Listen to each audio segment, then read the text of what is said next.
Ketika Pak Harto itu kan mengalami titik-titik kejatuhan itu kan hanya karena nepotisme yang kecil. Misalkan ada anaknya satu dijadikan menteri, tidak sampai kemudian menjadi wakil presiden. Jikalau mereka mencintai negaranya, sudah barang tentu mereka patuh taat pada undang-undang, pada regulasi yang sudah jadi keputusan negara kita. Kalau ditanya misalnya, apa prestasi Pak Jokowi? Nggak ada. Memang nggak ada. Sorry aja.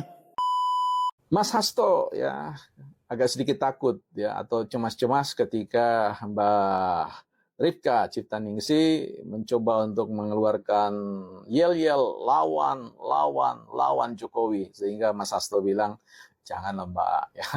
Halo sobat-sobat sudut pandang, waduh gimana nih kabar kalian? Semoga baik-baik saja ya dan semoga selalu diberikan kesehatan. Seperti biasanya kalau barengan sama Jubi-Jubi di sini, aku ingin mengajak kalian untuk mencari info menarik apa hari ini. Aku kasih spill aja ya. Jadi kali ini tuh ada yang membandingkan Pak Jokowi dengan Pak Harto. Wah, ini ada apa lagi ya? Yuk langsung aja kita tonton videonya berikut ini.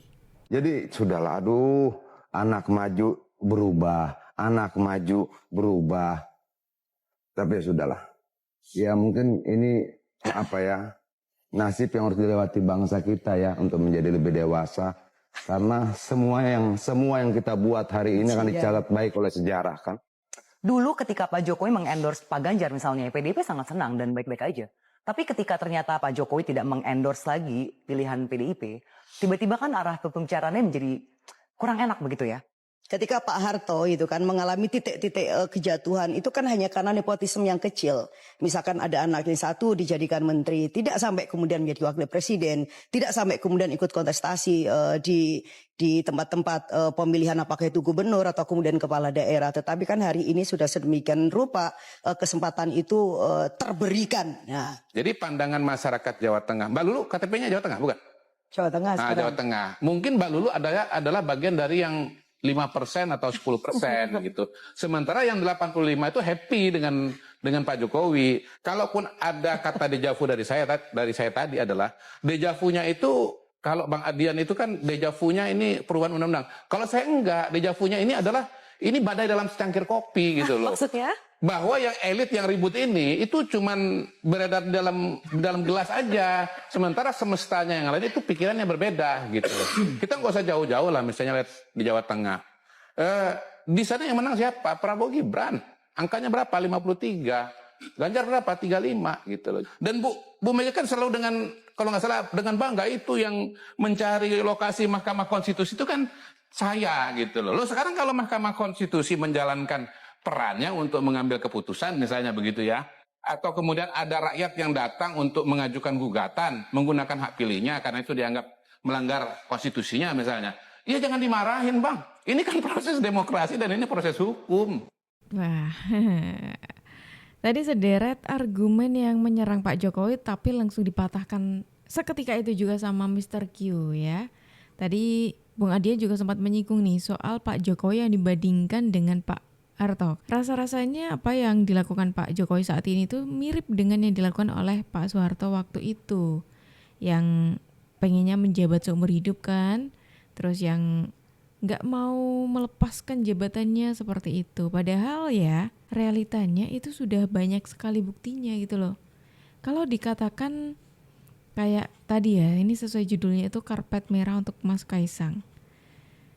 Ya kan posisinya sekarang belum pasti juga gitu Mas Kaisang akan maju atau tidak. Jangan-jangan selama ini Mas Kaisang itu cuma sebagai bahan untuk meramaikan aja nih. Jangan-jangan juga Mas Kaisang sebenarnya tidak asli untuk maju. Itu bisa juga loh kayak gitu. Nah kalau misalkan beneran nih Mas Kaisang tidak maju, cuma ya jadi pancingan aja lah ya untuk pilkada. Apa nggak malu orang-orang yang sudah ngomong A, I, U, E, O tadi? Ya kan, terus terlepas dari itu, semuanya kan ini yang milih rakyat, ya kan? Jadi ya berarti ini suara rakyat gitu loh, terpilihnya misalkan nanti Mas Kaisang maju misalkan ya, terus Mas Kaisang itu menang, ya itu suara rakyat gitu loh, karena terbukti kemarin pun Jawa Tengah ya konteksnya ini, Jawa Tengah yang dimana itu kandangnya banteng, Pak Ganjar juga kalah di sana. Terus gimana dong? Lagi-lagi kita menghadapi orang-orang marah, orang-orang sakit hati, orang-orang yang mereka itu pokoknya yang penting nyerang. Gitu. Nah, apa dari dampak dari orang yang terus menyerang dan tanpa bukti? Ya, target mereka adalah bagaimana Indonesia chaos, yang kedua adalah bagaimana sama anak bangsa ini saling menghujat, kemudian yang ketiga biar rakyat tidak kemudian patuh dan taat kepada pemimpin-pemimpinnya. Itu adalah target dari mereka. Dan jika lo berbicara target, siapa yang kemudian diuntungkan? Adalah pihak asing. Catat itu, pihak asing. Karena apa?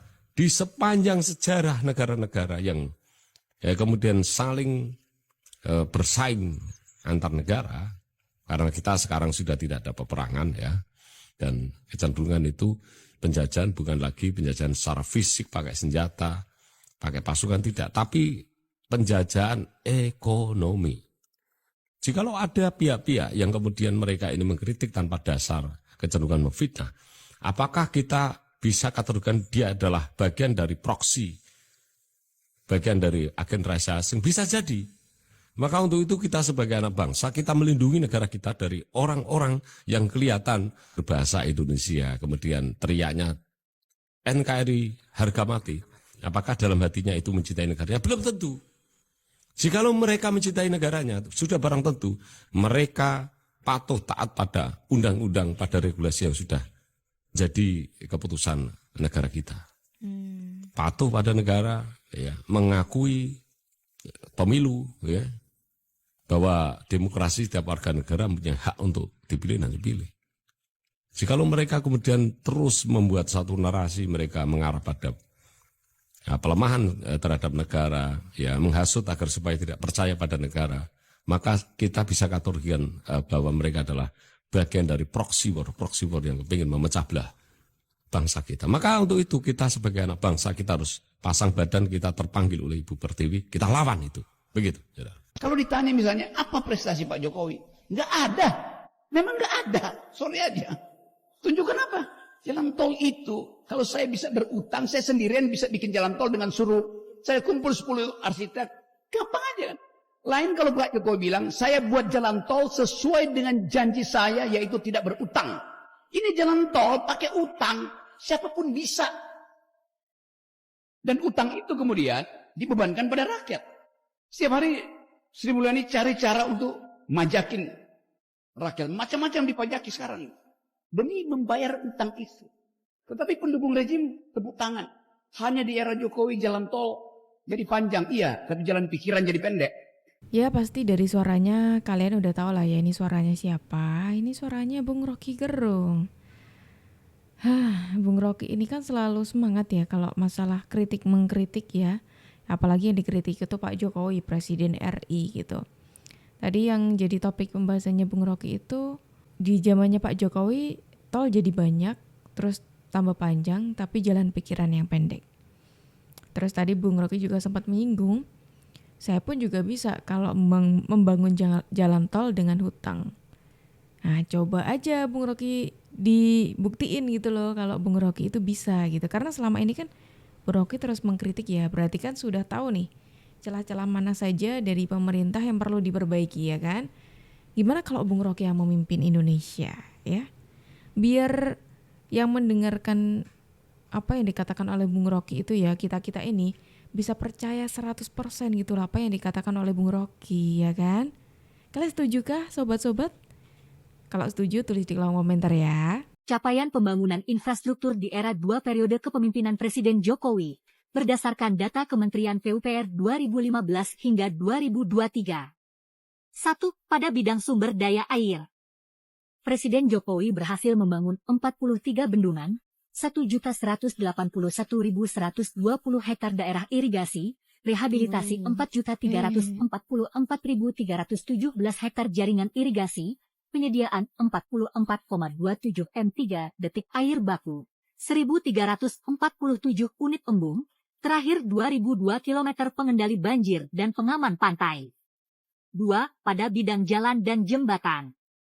Presiden Jokowi berhasil membangun 2.050 km jalan tol, 5.833 km jalan nasional baru, 122.492 M jembatan, 25.638 M flyover, terakhir 583 unit jembatan gantung. 3. Bidang permukiman. Presiden Jokowi berhasil membangun SPAM kapasitas 33.275 liter detik, pengelolaan sampah dan sanitasi untuk 13,2 juta KK, penanganan kawasan permukiman 93.943 hektar, pengembangan 15 kawasan PLBN terpadu, terakhir 3.443 unit prasarana dan sarana pendidikan, olahraga, dan pasar. 4. Bidang perumahan.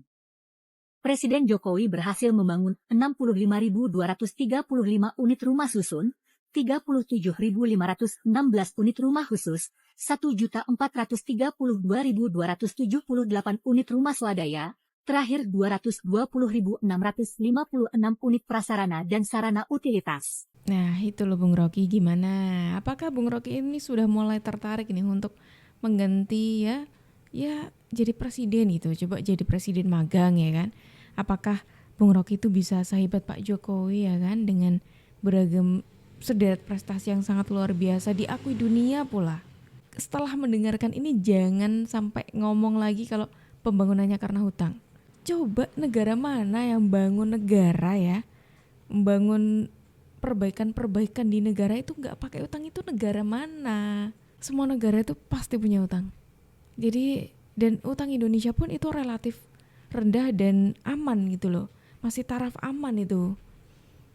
Gitu loh Bung Rocky, janganlah memprovokasi orang-orang yang udah tahunya informasi setengah-setengah, terus ditambahi sama argumennya Bung Rocky ya kayak gini, yang menggiringnya tuh seolah membuat kita tuh jadi membenci pemimpin kita gitu loh Bung Rocky ya. Tolonglah.